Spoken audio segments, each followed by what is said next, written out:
Hi guys.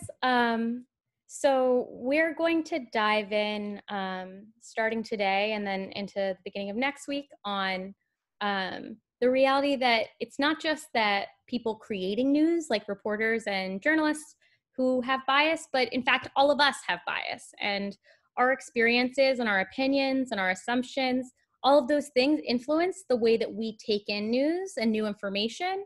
And it's really important to sort of grapple with that and figure out how to counteract it so you can know if you're being fair or if you're just sort of confirming what you want to believe or whatever else. And we're going to use 4 different strategies for that, sort of as we did with the questions that we asked ourselves about whether or not articles were being fair that we were reading, like whether or not the author was being fair.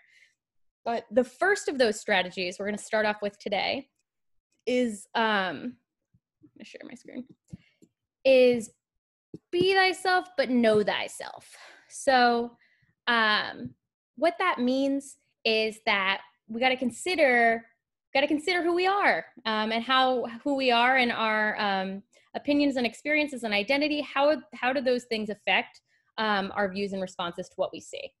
So sometimes that can be totally clear. Like if I see an article about Taylor Swift, I know that I really don't like Taylor Swift from my past experience, so I'm going to be primed to be ready to be like, ugh, Taylor Swift stinks. Like, she's probably doing something stupid. Because that's like the expectation that I'm going in based on my previous experience and my opinion that I don't like her.